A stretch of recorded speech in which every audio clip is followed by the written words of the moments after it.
Southwestern Ontario Development Fund, that together those two funds have created or retained over 25,000 jobs in those regions.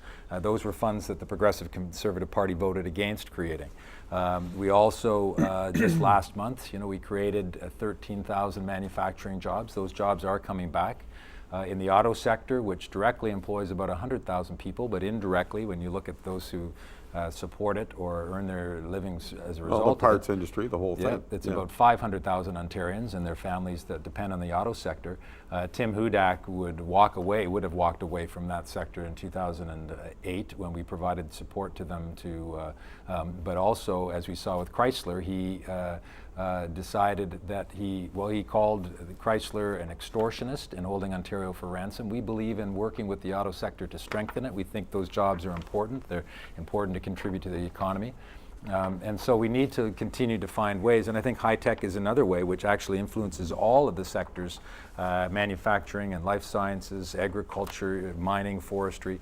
Last year we were the third largest high tech sector in all of North America, well, after California and Texas. Well, this year we're actually number 2, so we've overtaken Texas in the number of high tech firms in this province. And so we are seeing the progress being made, but it's the danger of the radical and reckless cuts that Tim Hudak is proposing that is going to put that progress at risk. The questioner was mainly concerned about manufacturing jobs. Justine, would you speak to that? Yeah, I think the biggest thing that's been impacting manufacturing jobs has been energy costs, and that's certainly what we're hearing. And we need to get our energy costs under control. And so our party would invest in affordable, reliable energy.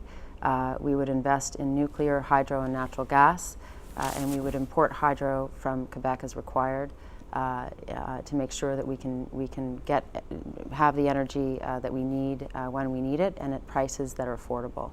And I think that certainly when we lower costs in the energy sector, then we will help the manufacturing industry. And cut back, if you're talking about energy, and as well cut back on the green energy. We would end unaffordable subsidies related to the Green Energy Act.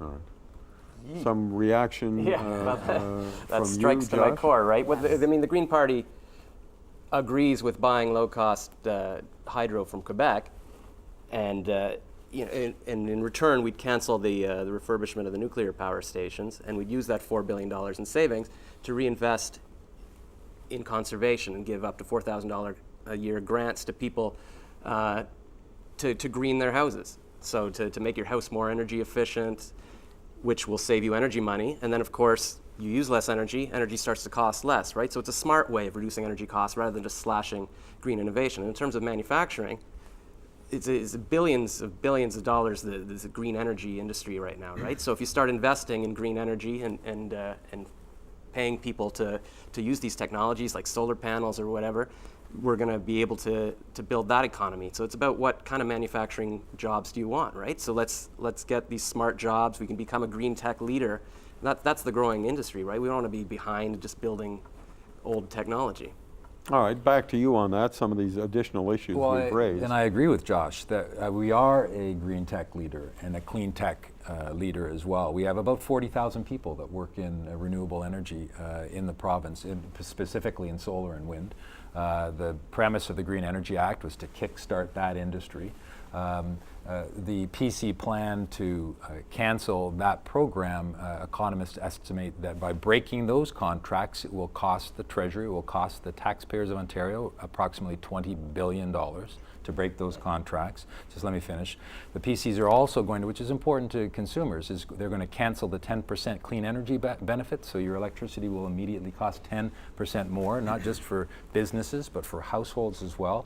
We believe that we need to refurbish the existing nuclear. Through all governments, for the last 20 plus years, roughly 50% of the energy of Ontario has been produced through nuclear. But we don't, unlike the Conservatives, we don't believe that we should be building new nuclear at this time.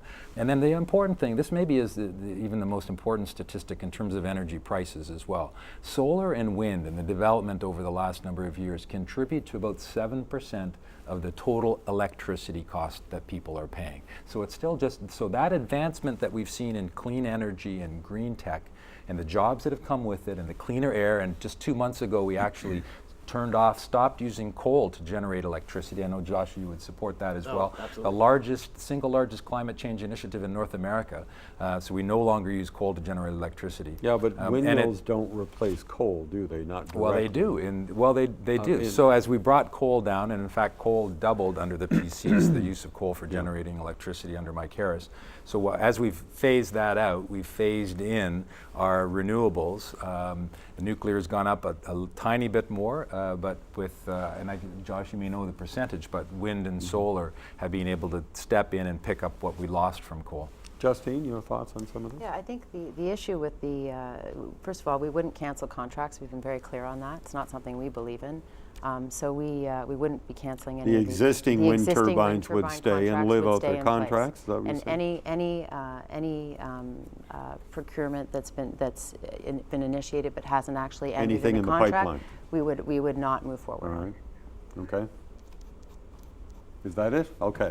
Let me, we have, I don't even remember what we're talking about. well, we've been moving around a bit, but you know, when you have a Everything's intertwined, conversation, right? That's okay. when you have a It is. conversation and everyone contributes, this is what happens, right? It's good. It's good. All right, discussion. that's why we call it a debate, I Right. suspect.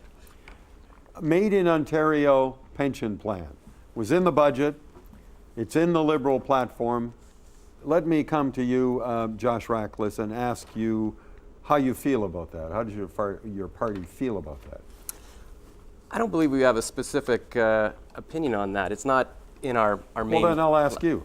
Yeah, me personally. Yeah, sure. It's interesting because I personally, I make a lot of my money from investing in stocks, biotech stocks and stuff. And what the pension plan is kind of a forced RSP, right? So we're taking your money and Well, we it's say not forced. You can either. well, do isn't or it not taken do off it. your paychecks or whatever? Kind of. Well, I'll get Yeah. Eric Hoskins to explain. So it goes into a but massive plan that. It's like CPP. But Yeah, it's so made that in they Ontario. invest and whatever. I mean, I Yeah. personally would rather have the money myself to invest. I guess the idea is that people aren't going to save themselves, so we're going to save it for you and whatever. I appreciate the sentiment. I'd rather see us helping people save money in other ways that can All right, be put okay. towards Not the way environment. to go necessarily. Justine, your thoughts Yeah, on this? I would pension? agree with Josh in many ways on that. I think that everyone can agree that saving for the future is important, that we need to save for our retirement, but the reality is there are a lot of mechanisms in place in the marketplace to help us save for our retirement. I think that this pension proposal is really just another form of tax, and ultimately a lot of businesses are not in favor of it, and we wouldn't. But be it's not a supportive of it. tax if you're saving money for your retirement, is it? But might be a tax for the employer, but not it's the a tax employee. for the employer, and the reality is we think our position is that we feel there are lots of other ways that Ontarians can save for their future, and we don't support a pension Okay. plan. The plan. Well, our preferred option was to enhance the CPP, which the maximum that an individual can get, and we need to remember this is about seniors being able to live with some financial stability in their old age or as they age. That's what the consensus had evolved among the provinces and the territories for us to do just that, to enhance the CPP, because the honest truth is that particularly for middle income earners, they aren't saving enough for their retirement, and so all economists are pointing to this risk going forward. But Stephen Harper and the Conservatives in Ottawa blocked the ability of the provinces and the territories to go ahead with an enhancement. So Kathleen Wynne felt that this I've is... got 2 minutes left for you to end so this. All so right. that this is so important that we create a savings plan through partnership between businesses and employees, which will roughly double the amount of income that senior will get from $12,000 to roughly $25,000. And we think, and again, focus primarily on middle income earners. And is it, Justine is calling this a tax for employers. Do you think this would be a labor difficulty in terms of jobs not being offered because of this additional burden of this Well, we've timed it pension again. plan? Our preferred option remains an enhanced CPP. So if the federal Conservatives or any government that might come after them changes their mind on this, that is still our preferred option. It's not a tax in any way, shape, or form. And in fact, it's timed provincially to coincide with the federal government decreasing the employment insurance premiums for businesses. Also earlier this year, we passed legislation on the employer health tax, where we reduced the amount of the employer health tax paid by more than 90% of businesses in this province.